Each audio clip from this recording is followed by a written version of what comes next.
Sega.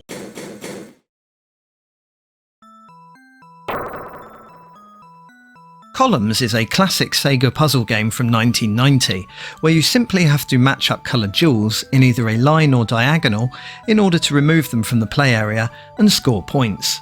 It's similar to Tetris, but also quite different. And like Tetris, it wasn't originally created by Sega at all.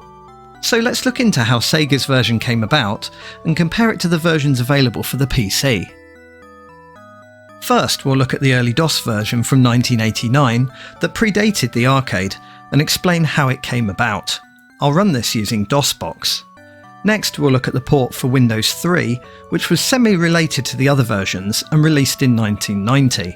This I'm running in Windows 10 using OTVDM, which lets you run 16-bit apps on 64-bit Windows. And finally, we'll look at Sega's 1990 arcade version running on System C2 hardware and see how far they took the concept. This I'll run in MAME. But before we get into the PC and arcade versions, let's set the scene. Programmer Jay Geertsen wanted to learn programming on the HP UX X11 Windows System and decided to make a game to help him learn the platform. This game was called Columns. Now, this version ran on bespoke HP hardware, so it wasn't a true PC version. It's possible to run this in MAME if you want to see what it was all about, but I'll stick to the PC ports in this video. What's interesting about this original version was that the speed blocks fell didn't increase over time, as per Tetris. Instead, the number of colours that dropped gradually increased, making it more tricky to score points. Two of Jay's colleagues at HP asked if they could port the game to DOS and Mac, which Jay was fine with, and these were shared with the general public. So, the HP UX version was released in 1989 internally at HP. Later that year, Nathan Myers released a PC-DOS port, which we'll look at shortly, whilst Chris Christensen released a Mac System 6 version featuring patterns as the system didn't support colours. The Mac version then inspired John Rottenstein to program a Windows 3 version, which we'll take a look at a bit later on. There were several other PC versions of Columns available, some of which took the concept further. Beyond Columns was a 1989 clone by Brad P. Taylor with nicer graphics, whilst a 1994 version of Columns by Brian Bose was also released, which was inspired by the Sega arcade version, as it came out several years after that. But we'll stick with the DOS, Windows 3 and arcade versions in this video. I also won't be looking at any of the emulated Mega Drive or Genesis ports available on PC, just genuine PC versions of the game. The DOS port allowed you to choose your starting level from 0 to 9, with each level dropping blocks faster. We're beginning here on level 0, the slowest. Another difference to the HP version is that all the colours appear in blocks from the start, rather than coming in gradually.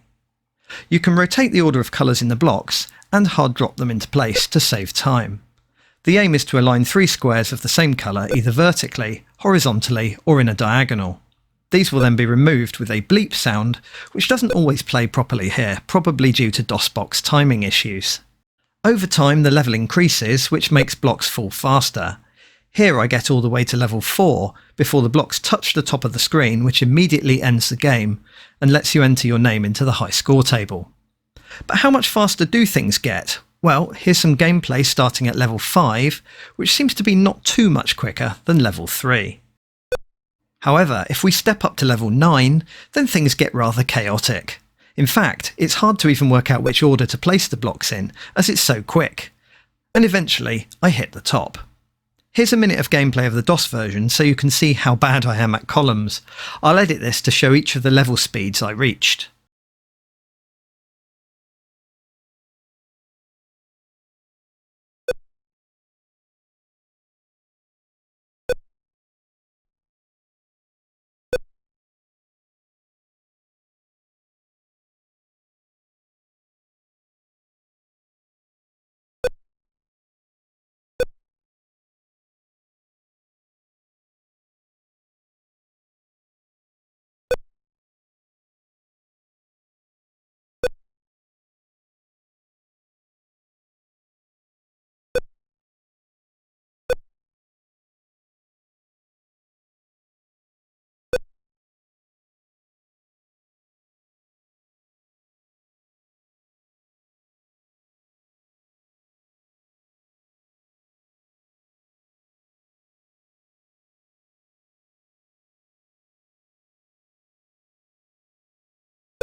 The Windows 3 version starts immediately as you launch the game in a tiny window. Here I've stretched the window to fill the screen, or it'd be like looking at a postage stamp. The colours in this version are a bit different, and once again they're all included from the start of the game. The game doesn't speed up though, like the DOS version did, as that feature seems to be exclusive to the DOS port. One other difference here is that when new blocks come in, they appear on a random starting column, never on a column that's already full, which is kind to the player. Once again, eventually I fill up the board, scoring 54 points, and then get to enter my name in the high score table, though that's in a separate window which wasn't captured here. Due to the game changing the starting column each time a block falls, it's possible to just press down and perform hard drops constantly, and sometimes walk away with a decent score. Here I score 17 points. Let's try that again. It's all going well, and I score a decent 27 points without even trying. Here's a minute of this version in action.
With the DOS and Mac versions out in the public domain, a lawyer came across the game and thought it had merit, so licensed it from HP. Eventually it found its way to Sega, who were keen on releasing a Tetris-like game, as their license to that had expired. Sega jazzed up the game with a duel-like appearance to the blocks, and a backstory about ancient Phoenicians, with some suitable ancient-style artwork depicting gems raining from the sky and warriors fighting over them. The game intro depicts some angels playing with jewels, before a lengthy explainer for how to play the game. Flashing highlights help give hints on early levels, and a magic jewel on later levels will wipe out all jewels of the colour it touches. The game is often about scoring chain reactions.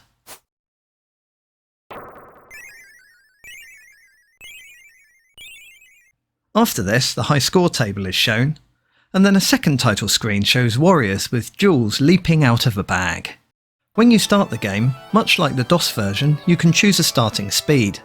Here's level 0, which contains the flashing hints to help you out. As you can see, the game offers simultaneous 2-player mode, but the games are not connected, and player 1 can play a completely different speed level to player 2.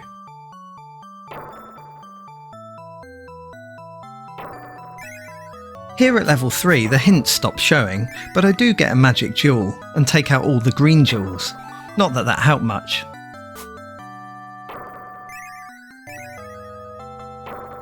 Eventually I run out of space and score rank 6 in the high score table, which is very good apparently.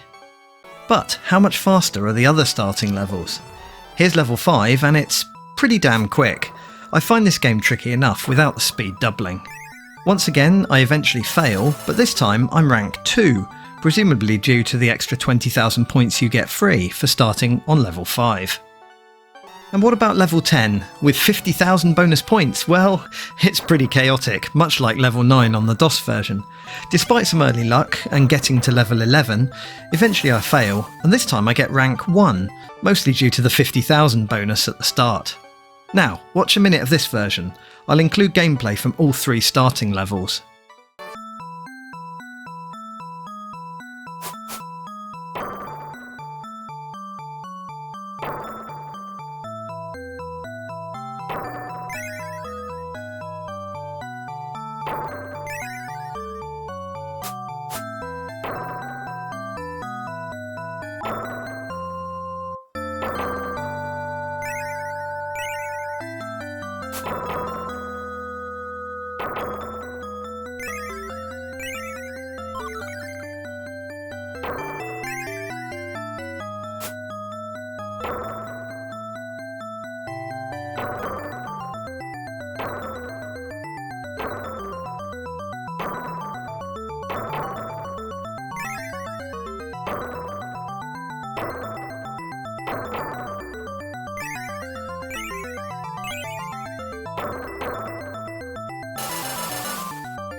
Despite all three versions being radically different, let's compare them at the pixel level.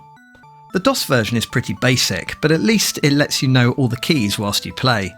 Wiping across to the Windows 3 version, you can see that it's much more basic, although it did include a separate help file, so it didn't need to tell you how to play whilst you're playing. And here's the Sega Arcade version with its two-player layout and its Tetris-like indicator of which block will appear next, which the DOS and Windows versions didn't include, so it's a little something Sega added, as well as the magic jewels. And now, let's put all three head to head. I'll start all three on the lowest level, mostly because the Windows 3 version only had one level.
The DOS version of Columns was a less colourful, yet perfectly playable port of the HP-UX original, with added levels of speed. The Windows 3 version was simpler, as it was based on the Mac version without the speed-ups. And Sega's arcade version took everything before it and perfected it, making it visually interesting and adding extra features still. But ultimately, the Columns series wouldn't have existed without Jay Geertsen making it for fun whilst he learnt to program the HP-UX system in the first place. If you enjoyed this look into the history of Columns, then give it a like, or subscribe, ring the bell, etc. to be notified when I upload something new. And join me next time for a witch who loves candy.